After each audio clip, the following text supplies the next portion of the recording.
and welcome back to my playthrough of Darkest Night, the second edition.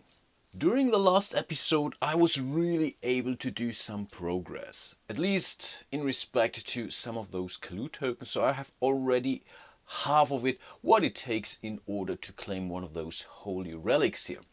Additionally, there is still this Signs and Portents mystery card waiting for us there, so I really should move up to the castle in order to search there, and whenever I roll a 4 or more, I gain an additional mystery card, but then this card will be immediately discarded. Additionally, the ranger is all set in order to complete this quest here. So we just need to spend a spark as an action, unfortunately, but then he would be really able to gain one artifact. And possibly we might be able to hand this artifact over to the crusader at some point in time, who's waiting here at the monastery, or basically waiting for his turn in order to pray, to gain some grace back. And then really go back into the battle, fighting off some of those blights, and also, of course, wanting to make sure to gain more clues. But as there will be some action, I think I will start with the ranger here in the swamp. At the beginning of his turn, because the necromancer is present, he has to lose one secrecy, which would bring him down to 0.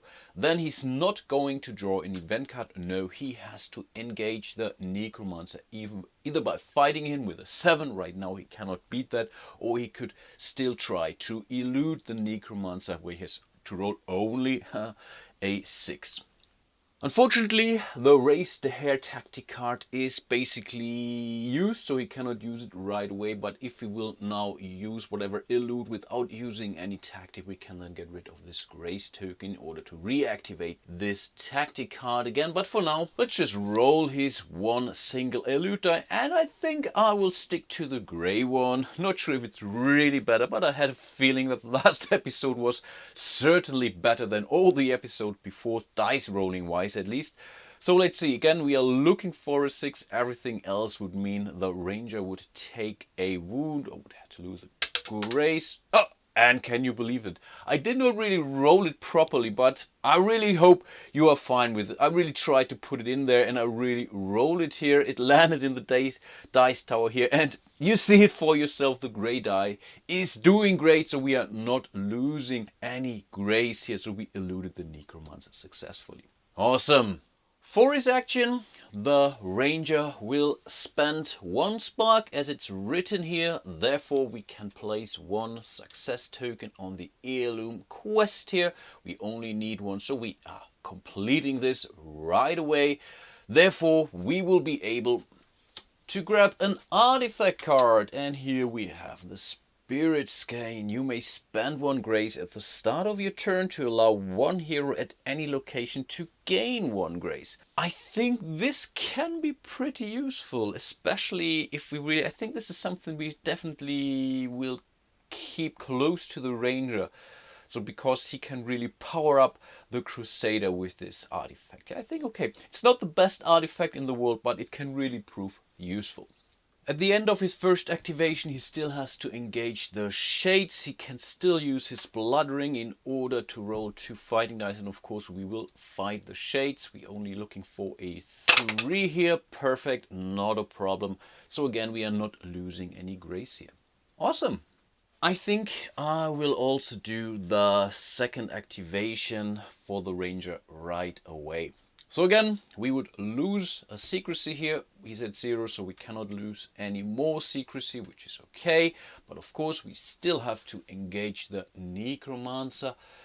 We should now be able to use the elude tactic card here, raise the hair, because last turn we basically eluded and fight without any tactic card, and I think this is a good deal. So we will certainly put the grace token back on there, and if I roll a 6, I have to move to an adjacent location, which is okay because I want to go to the castle anyway. So we are looking for a 6. That's still the case because we only can elude the necromancer. Let's see, we are rolling 2 dice. No, unfortunately we are not successful, so the ranger has to lose 1 grace. He's still doing okay grace wise, so he still has 4 more to lose, so overall I think that's not really that big of a deal. And I guess for his main action, the ranger will move into the castle. Therefore, he gains 1 secrecy back, so he's back at 1. Not really great. And for the end of his turn, he still has to fight those specters there. He's still allowed to roll 2 dice, but this time we are looking for a 4 or more. Let's see. Yep, not a problem. Here's a 6. So again, he does not take any hit here, of course, and this just says we are not allowed to use any tactics, which we didn't. Then it's the Crusader's first activation. In the monastery, don't draw any events, and the only thing I wanted to do there is to pray. And I think I will spend 1 spark in order to roll 3 dice instead of only 2. And yeah, for each 3 or more, we are regaining 1 grace. Let's hope for the best. That's really unfortunate. At least we were able to regain 2 grace, and because we spent our entire turn in the monastery, we also gain 1 secrecy back. And of course, we are also allowed to refresh our powers. We did a normal action, so we get the land law action back, which is really a cool thing, I guess, because we could gain 2 sparks again right away, which is a cool thing. And this was pretty much his very first activation, but there is still 1 more activation, and I think once more I will go for the land law action here. So we have to exhaust it. We have to put the secrecy token on top of it. First of all, I gained 2 sparks. Remember, you can never have more than 3. Right now he is at that maximum, and then you are allowed to optionally travel, which I would totally do. And I guess I will move the Crusader here to the mountains. Therefore, he regains 1 more secrecy. There are no end of round effects at the mountain, so we can directly jump over to the turn of the Necromancer. Let's advance the darkness. We are only 1 step ahead of drawing our first darkness card. I'm really curious to see what's about to happen there. Then we have to place another time token here of the Without a Trace quest card. These are 5, and this means this trace is now officially expired, which means all heroes lose 2 secrecy right away. This card will be discarded, and so the Crusader is down to 2 and the Ranger is down to 0 again. But there is still 1 more, the Ill Weather. This can still take 1 additional token. This is bottled magic. This is also cool, but I have to exhaust a lot of power cards. Maybe this is something that the Crusader might think of doing during his next activation or so, because bottled magic is a good thing, and the penalty here is that all heroes lose 1 grace, and this is really, let's say, a currency I want to uphold here. Then let's roll for the Necromancer's detection. So basically on a 3 or more he can find any of the heroes, and because of this gate he can jump anywhere he wants. That's a 4. So I guess I will roll the die again. So 1, 2, 3 would be the Crusader, 4 to 6 would be the Ranger. Let's really hope for the mountains, to be honest. Again, we are not lucky, so the Necromancer will move once more to the space of the Ranger. So let's see what we get at the castle. Oh, some skeletons. They have a pretty high might of 5 here, and of course you have to fight them basically each end of round. This is the only real penalty they bring, but if he stays here he has to fight twice, but of course because of his blood-ring, this shouldn't be that big of a deal. I guess I will start the next round with a Crusader. This sounds like a cool plan, and of course we have to see what fate has in stock for us. And that's a really nasty one, a jinx. Spend 1 grace or turn all dice you roll into 1s and ignore rerolls for the rest of the turn. Isn't that nice? And I really want to search at the mountain, so I think there's not much I can do. I just have to spend 1 grace. Then he will search, which also means we can basically reactivate the landlord, at least can remove the search token from that. We will spend 1 spark, so we are allowed to roll 2 dice, and right now I cannot find the grey dice, so let's hope they're not doing us any bad here. So we are looking for a 4 or more, which is the search difficulty here in the mountains. Let's see. Perfect. These are 2 successes, so we are allowed to get 1 and 2 map cards and basically get to choose one of those. It's not really a bad result, but I was really hoping for some clues. So we can now go for a hidden shrine or a hidden shrine. Yeah, I guess I will go with a hidden shrine. For the Crusader, that's okay, I guess, because he can spend a lot of grace actually. So yeah, we just discovered this forgotten shrine, which means we can increase our grace by 2. Not too bad. Again, it might sound boring, but the Crusader feels like staying in the mountains here. And yeah, therefore we will draw another event card. And here we have the Grim Tidings. Draw a quest and roll one die to determine its location. This is something that could have been worse for sure.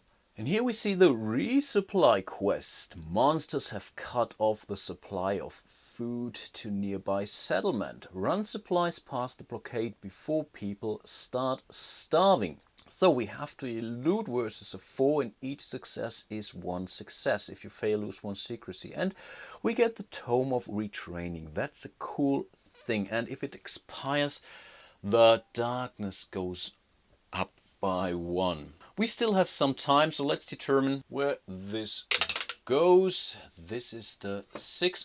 This means it stays in the village. Then I will search again. I will again spend a spark in order to roll 2 dice. So again, I will stick to the white one now. Maybe they're also bringing me some luck. Again, we are looking at least for 1 4 here in order to find something. Okay, this was only 1 search success, but that's better than nothing. Let's draw our reward. And this time, in the mountains, wow, we can draw a mystery card. Awesome! So let's see what we got. This is the card, and here we have the Sage's Hut. A revered lawmaster lives alone in the wilderness. She's rumored to teach her secrets to choose who can impress her. For once, we gained 2 clues right away. So that's 1 and 2. Perfect. And then we have to place the Sage's Hut into the swarm. As an action, I could roll 2 dice here, and depending on the roll, I gain a reward. But I get both rewards. So if I would roll really a 6 or a 5 and a 4 here, I would gain both of those rewards. Or I would roll a 6 and a 4, get both of those. But each reward can only be claimed once actually. So let's take this mystery card and place it here on the swarm. This might now change the turn for the ranger, to be honest.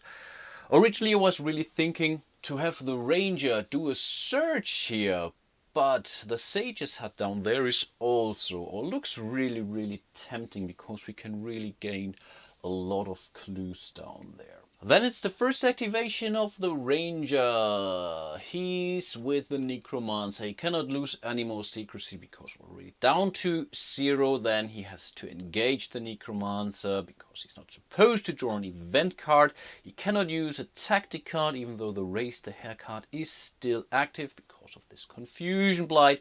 So let's just roll 1 single die and hope for a 6. No, unfortunately not. And again, he has to lose 1 grace. For his action, he will move, so I can immediately increase the secrecy by 1. And so let's have him move down here to the swarm. He still has to fight the shades. Again, we are allowed to roll 2 dice because of the blood ring. Again, we are only looking for a 3 or higher. Yeah, wow. Just made it, but that's good enough. I will not complain. This was basically the first activation. Let's directly jump into the second activation. This time we do have to draw an event card. And this one totally breaks our strategy for this round. Oh, the blink. I hate this. Roll 1 die and pick 1. Fortunately, we cannot use our bonus, the balance, because corruption is present. Best thing that could happen now really is we would roll a 5, but what are the chances, to be honest? So let's see what we roll. And yeah, this is really unfortunate. Let's see, that's a 2. 2 means we have to move to the ruins. And here I'm not sure if I would gain a secrecy, to be honest, because it's not part of a travel action, but the action says move, gain 1 secrecy. I think I'm moving, so in this case I think I should be allowed to gain 1 secrecy, but again I'm not sure. Maybe I will not do that. No, I think it's not a travel action, it's just a move, so I will not do that. No, I think it's just a move, it's not a travel action, so I will not gain 1 secrecy here. But of course he's still allowed to take his normal action down at the ruins. And wow, it's really tempting to do a search because the chances are very, very high that you gain clues here. So whatever, if you find a red key, we gain 3 tokens right away, which would put me into the position to actually gain an artifact or the holy relic here. So we would bring us down or up to 10, which is very, very cool thing, to be honest. And the blue key, of course, is also helpful here. What should I do? Unfortunately, no, I could use my bonus, the ancestral power. No, I think I will do that. Yeah, I will exhaust my ancestral power. Oh, to add 2 dice to that roll. That's even better. So we are allowed to roll 3 dice. We are looking for a 4, which is the search difficulty of the ruins. Let's see. Unfortunate. This is only 1 success. Yeah, cannot help it. Let's draw our map card, and in the ruins we see a blue key. Let's grab ourselves our next mystery card here. Let's see. Buried secrets. An ancient catacomb has been discovered. You might uncover some valuable clues in its dusty corners if you can avoid the traps. For once we gain 2 clues right away, which brings us to 9, which isn't a bad thing. And again, we have to determine a random location. As an action, I can do an elude roll, and I can really gain a lot of clues here in this location. This is also very, very awesome. But first of all, let's roll for the location. That's a 2. Wow, which means we can place this mystery card here right into the ruins. Awesome. This is really awesome. I think this is something which could really help us. Now we have to deal with the end of round effects. Let's go with the spies first. We would just lose 1 secrecy, which would bring us back to 0 again. Then we would have to fight the Lich here. And again, I will use my blood ring. This time we are looking for a 5, though this is really a tough nut. Let's see. Not enough, unfortunate. So again, we would have to lose 1 grace.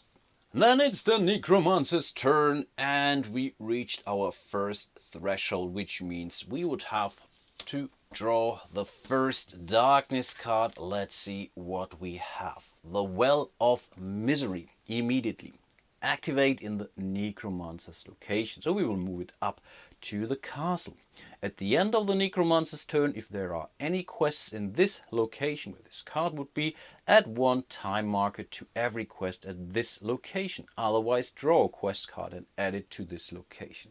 To be honest, this could be really much, much worse. Quest cards can be tough, but overall, yeah, something we should be able to deal with. So first of all, let's move this Well of Misery up to the castle. And despite the fact that the game board really gotten bigger, it seems not big enough in order to hold all of those cards that might pop up there. But again, I absolutely love it. This was basically the necromancer's turn in respect to darkness, so we still have to add time tokens. So this one will expire right away before this one even triggers. This will be the 4th time token, and it says all heroes lose 1 grace, and this is really tough. Not really for the Crusader, who's still doing okay, I guess, but certainly for the Ranger. I think we would have to start to send the Ranger back into the monastery. He's too far away. This is really unfortunate, but yeah, I think I really cannot help it. Then we still have to age the resupply quest. Right now there is still plenty of time. Then we would have to roll for detection, and on the roll of 3 he can basically find any one of our heroes. That's a 3, not a problem. And again, I will roll 1 to 3 will be the Crusader and 4 to 6 will be the Ranger. He will be able to teleport there, don't forget that. So let's see. And again, it's the Ranger. Wow, this is tough. Oh, we really have to move the Ranger out there. But first of all, let's move the Necromancer down to the ruins. Let's see what he will create down there, the ruins. This will be a flux cage. This is also really ugly because it says you lose 1 secrecy entering and leaving this one, and it's really tough to get rid of. So you need to roll a 6 when attacking this blight. So really something, wow, it's really getting tough. That's for sure. But then we still have to deal with the Well of Misery. Right now there isn't any quest in this location that it can age, so in this case we have to draw an additional quest card. Traces of dark magic are striking and incapacitating people seemingly at random. Solve the riddle of their appearance before one of your own is stricken. Action war on die, and we need a 5 basically. Yeah, this can be okay when using any of those sparks. As a reward we get the Epiphany, and if it expires, one hero has to lose 1 turn. Again, we have to place this quest here at the castle space. Again, there was a lot going on in this episode, or during the last 2 rounds of my playthrough here. I think I will wrap it up here. As of the next turn, I really have to start thinking of how to get the final clue here, because we just need 1 tiny little extra point here in order to claim one of those holy relics here, and then we might be able to take out the Necromancer anytime soon. Unfortunately, there are really a lot of blights on the board, and if you fight the Necromancer and you fight him successfully, he will first sacrifice one of his blights at his location before you can really kill the Necromancer.